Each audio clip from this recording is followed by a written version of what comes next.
Он и есть человек вот в этом доме.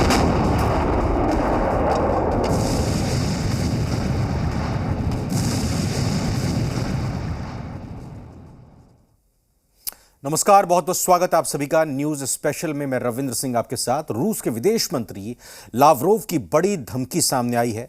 उन्होंने कहा है कि तीसरा विश्व युद्ध होगा तो परमाणु युद्ध का होगा। रूसी विदेश मंत्री ने यह धमकी दी है या कहें कि ये अपनी चेतावनी जारी कर दी है और उन्होंने ये भी कहा कि तीसरा विश्व युद्ध विनाशकारी होगा। रूसी विदेश मंत्री यही नहीं रुके, उन्होंने कहा कि प्रतिबंधों के लिए रूस पहले से ही तैयार था, प्रतिनिधियों को निशाना बनाने की उम्मीद नहीं थी। ये बात भी उनकी तरफ से कही गई।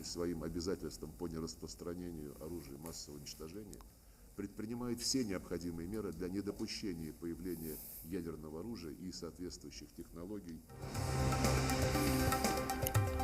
तो आज की बड़ी खबर यही है इस वक्त की कि तीसरा विश्व युद्ध होगा और होगा तो विनाशकारी होगा और तीसरा विश्व युद्ध परमाणु बम के साथ होगा। रशिया की तरफ से, रूस की तरफ से बाकायदा उनके विदेश मंत्री ने यह चेतावनी, यह धमकी साफ तौर पर जारी कर दी है। और आप ये समझिए कि विदेश मंत्री कागज से अपना वक्तव्य दे रहे हैं तो जबान, पद भले ही विदेश मंत्री का हो, लेकिन इस पर लिखे हुए एक एक शब्द पर जहन और पूरी की पूरी बातें राष्ट्रपति पुतिन की ही हैं। तो कुल मिलाकर धमकी दी गई है, चेतावनी जारी की गई है कि अगर रूस को छेड़ा तो तीसरा विश्व युद्ध होगा और यह विध्वंसकारी, विनाशकारी होगा।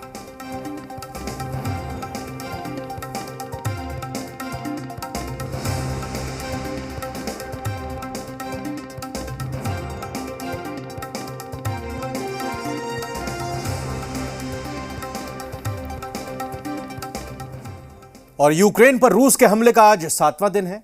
हम आपको अब कुछ तस्वीरें दिखाएंगे। 7वां दिन है तो 7 तस्वीरें आपके सामने दिखा रहे हैं। पूरी कहानी समझिए अब तक क्या कुछ हुआ है, किस तरह रूस ने यूक्रेन पर बमबारी की, किस तरह कीव से लेकर खार्किव तक यूक्रेन के शहरों पर रूसी सेना ने आक्रमण किया। यूक्रेन की सड़कों पर रूसी टैंक दौड़ते नजर आए। यूक्रेन के रिहायशी इलाकों में भी रूसी सेना के हमले से तबाही मची।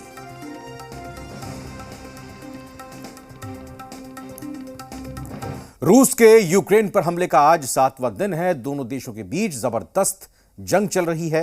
रूसी सेना जहां कीव राजधानी पर कब्जे की कोशिश में लगातार हमला कर रहा है, वहीं यूक्रेन की सेना रूस को जोरदार जवाब दे रही है। रूसी राष्ट्रपति पुतिन के आगे यूक्रेन के राष्ट्रपति जेलेंस्की का हौसला बुलंद है।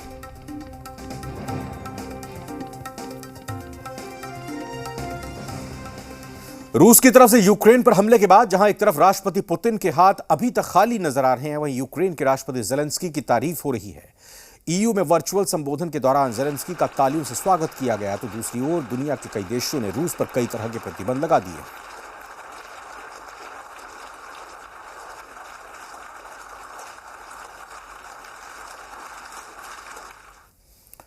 और यूक्रेन में अभी रूस का हमला और तेज हो गया है। लुहांस्क के लिसिकांस्क में मिसाइल अटैक किया गया है। टीवी टावर पर रूस का यह मिसाइल हमला हुआ है। तो चौतरफा मार रशिया की तरफ से, रूस की तरफ से यूक्रेन पर हो रही है। और इस बीच खबर आ रही है कि रूस ने यूक्रेन के लुहांस्क के लिसिकांस्क में मिसाइल अटैक किया है और मिसाइल अटैक से टीवी टावर पर रूस ने यह मिसाइल हमला किया। टीवी टावर को तहस नहस कर दिया, उसको बर्बाद कर दिया, जमींदोज कर दिया।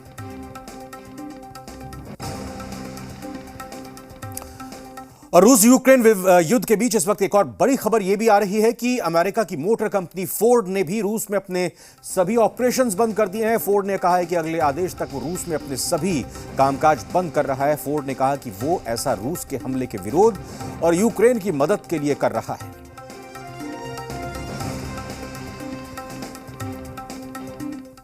सिर्फ इतना ही नहीं, रूस यूक्रेन युद्ध के बीच इस वक्त की बड़ी खबर यह भी है कि दुनिया की बड़ी मोबाइल कंपनी एप्पल ने रूस हमले के विरोध में बड़ा ऐलान किया। एप्पल ने कहा है कि वो रूस में अपने सभी निर्यात और उत्पादों पर रोक लगा रहा है। साथ ही कंपनी ने एप्पल पे और अन्य सेवाओं के इस्तेमाल पर भी रोक लगा दी है।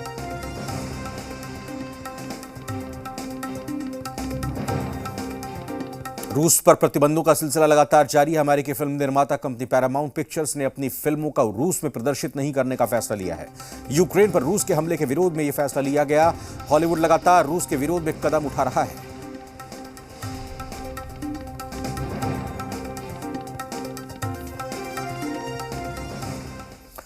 यूक्रेन पर हमले के बाद रूस पर लगातार प्रतिबंध लगाए जा रहे हैं। कई कंपनियों ने रूस के साथ कामकाज पर रोक लगा दी है। इनमें कई ऑटोमोबाइल कंपनियां शामिल हैं। इन तस्वीरों के जरिए हम आपको दिखा रहे हैं कि किन किन कंपनियों ने रूस पर बैन लगाया है। BMW, Volvo, general Motors, Volkswagen, सभी की तरफ से बैन लगा दिया गया है। इससे पहले बताया हमने आपको फोर्ड मोटर्स और पैरामाउंट पिक्चर्स के साथ ही साथ एप्पल कंपनी की तरफ से भी रोक लगा दी गई है, प्रतिबंध लगा दिया गया। किसी भी तरह का उत्पाद, किसी भी तरह का उत्पादन रूस में नहीं होगा।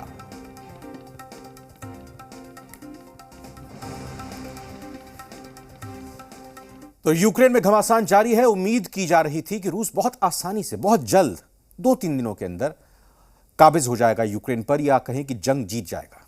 आज 7वां दिन हो गया है, लेकिन 6ठे दिन तक यूक्रेन ने हार नहीं मानी। और इस बीच दुनिया में चर्चा हो रही है, इस जंग में जीतेगा कौन, हारेगा कौन। रूस की ताकत को देखते हुए यूक्रेन की राष्ट्रपति वोलोदिमीर ज़ेलेंस्की की हार तय मानी जा रही है। लेकिन यह जंग पुतिन नहीं, बल्कि अमेरिका के राष्ट्रपति जो बाइडेन जीतने वाले हैं, जिन्होंने पुतिन को अपने चक्रव्यूह में फंसा लिया है।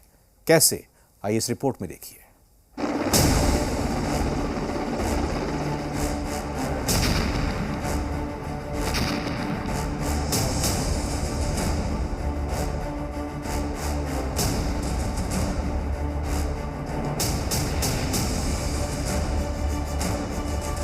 यूक्रेन जल रहा है।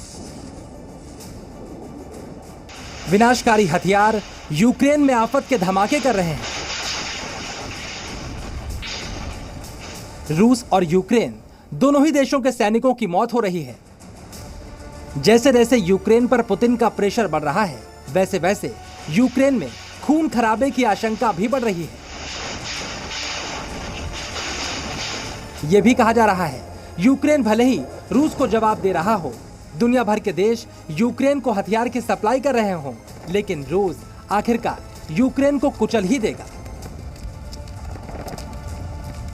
ज़ेलेंस्की पुतिन से हार जाएंगे, लेकिन ज़ेलेंस्की की इस हार में जीत पुतिन की नहीं, बल्कि अमेरिका के राष्ट्रपति जो बाइडेन की होगी। जी हां, वही जो बाइडेन जिनके बारे में कहा जा रहा है कि यूक्रेन को अकेला छोड़कर उन्होंने अमेरिका की साख मिट्टी में मिला दी है।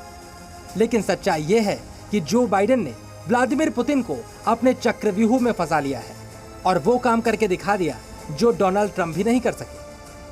पुतिन यूक्रेन युद्ध से पहले इस बात का दावा कर चुके हैं कि अमेरिका और नाटो का एकमात्र उद्देश्य रूस को कमजोर करना है। То, что происходит, вынужденная мера. Мы просто не оставили никаких шансов поступить иначе. Риски в сфере безопасности создали такие, что другими средствами отреагировать было невозможно. Откровенно говоря, честно говоря, даже удивлен. और सोचकर देखिए, यूक्रेन पर आक्रमण करने के बाद रूस को रणनीतिक और आर्थिक तरीके से जिस तरह की चोट पहुंच रही है, उतना नुकसान अमेरिका और नाटो उसे कभी नहीं पहुंचा सकते थे। और अमेरिका के राष्ट्रपति जो बाइडेन ने रूस को पहले ही नतीजे भुगतने की धमकी दे दी थी। The United States will defend every inch of NATO territory with the full force of American power. And the good news is, NATO is more united and more determined than ever. अब समझिए किस तरह Ukraine पर हमले के बाद America का कोई नुकसान नहीं हो रहा, लेकिन रूस कमजोर होता जा रहा है। यूक्रेन पर हमले के बाद दुनिया रूस पर एक के बाद एक प्रतिबंध लगाती जा रही है, जिससे रूस कमजोर हो रहा है। रूस पर प्रतिबंध लगाने में अमेरिका और यूरोप समेत कई एशियाई देश भी शामिल हैं। अमेरिका और नाटो ने उन सभी क्षेत्रों पर प्रतिबंध लगाने की कोशिश की है जो रूस को आर्थिक तौर पर मजबूत बना रहे थे। रूस की रक्षा और एनर्जी कंपनियों पर प्रतिबंध लगा है, जिससे रूस के निर्यात पर असर पड़ेगा। रूस के बैंकों को प्रतिबंधित किया गया है, जिससे अरबों डॉलर के फाइनेंस पर असर पड़ेगा। रूस को स्विफ्ट पेमेंट सिस्टम से बाहर कर दिया गया है। इसके बाद रूस का 121 अरब डॉलर का भुगतान फंस गया है। कई देशों ने रूस के लिए एयर स्पेस बंद कर दिया है। ऐसे में रूसी विमानों की यहां पर एंट्री बंद हो जाएगी। रूस की महत्वाकांक्षी नॉर्ड स्ट्रीम पाइपलाइन योजना को भी प्रतिबंधित कर दिया गया है। इससे रूस को गैस सप्लाई करने में मुश्किलों का सामना करना पड़ेगा। साफ है, अगर रूस यूक्रेन पर हमला नहीं करता तो अमेरिका और नाटो देशों को प्रतिबंध लगाने का मौका भी नहीं मिलता। हालांकि रूस ने भी इन प्रतिबंधों से निपटने की तैयारी पहले ही शुरू कर दी और प्रतिबंधों के जवाब में प्रतिबंध लगाने भी शुरू कर दिए, लेकिन रूस के इन प्रतिबंधों का थोड़ा बहुत असर यूरोप पर पड़ेगा, अमेरिका तक तो इसकी आंच भी नहीं पहुंचेगी। नहीं, अमेरिका बिल्कुल नहीं फायदे में दिख रही है। ये हुआ है कि अमेरिका को ये गलतफहमी थी कि रूस उसका जवाब नहीं देगा, घुटने पे आ जाएगा। वो गलतफहमी अमेरिका की दूर हो गई है। अब ये चीज़ अमेरिका के गले में हड्डी की तरह अटक गई है, न निगलते बनता है और न उगलते बनता है अमेरिका से। दरअसल दूसरे विश्व युद्ध के बाद सोवियत संघ को रोकने के लिए अमेरिका और यूरोपीय देशों ने एक सैन्य गठबंधन बनाया था। इसे ही नाटो के नाम से जाना जाता है और इसका दुश्मन नंबर 1 कोई और नहीं बल्कि रूस ही है।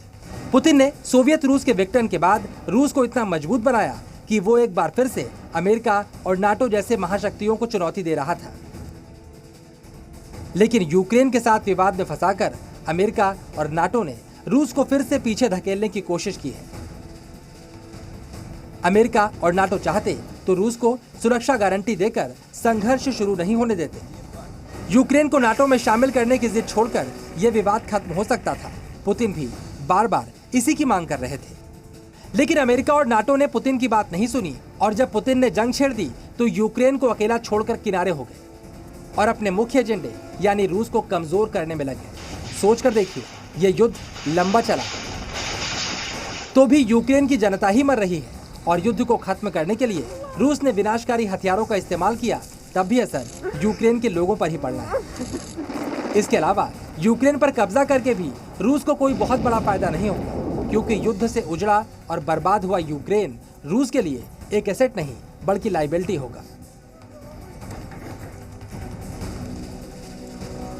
मेरा अपना अनुमान है कि ये अब क्योंकि अब अमेरिका और नाटो खुल के मिलिटरीली युद्ध क्षेत्र में नहीं कूदे हैं, तो ये गामा और लिलीपुट की लड़ाई है। इसमें लिलीपुट यूक्रेन है, वो कब तक सफल होगा बस मैटर ऑफ टाइम है। दूसरी ओर रूस से बुरी तरह नाराज यूक्रेन की जनता भी रूस समर्थित सरकार को स्वीकार नहीं करेगी, यानी युद्ध जीतकर भी पुतिन के हिस्से हार ही आने वाली है। अब सवाल उठता है, इस जंग से सबसे अधिक फायदा किसे मिलेगा? तो अमेरिका के लिए पहले ही बड़ी मुसीबत बन चुका चीन इस पूरे विवाद से फायदे में नजर आ रहा है। अमेरिका, नाटो और रूस के बीच खाई से नुकसान दोनों पक्षों का है। अमेरिका और नाटो का कम और रूस को थोड़ा ज्यादा। ऐसे में चीन को दुनिया के बाजार में कब्जे और कमाई का बड़ा मौका मिल गया है।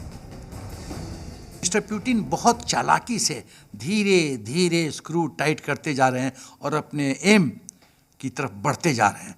एम बहुत खतरनाक है, लेकिन है तो है। वॉर में कोई मोरालिटी की बात नहीं होती है, वो रूथलेसनेस की बात होती है, एफिशिएंसी की बात होती है, विक्ट्री की बात होती है। हम लोग को सेना में कहा जाता था, in war there are no runners up. एक विनर होता है, रनर्स अप का कोई प्राइज नहीं है, नो प्राइज। फिलहाल चीन जैसी शक्ति इस वक्त सबसे ज्यादा फायदे में है और यूक्रेन सबसे ज्यादा नुकसान में। वहीं अमेरिका और नाटो का रूस को कमजोर करने का मिशन भी पूरा होता दिखाई पड़ रहा है। ब्यूरो रिपोर्ट, जी मीडिया। और फिलहाल एक छोटे से ब्रेक के लिए रुकेंगे यहाँ पर।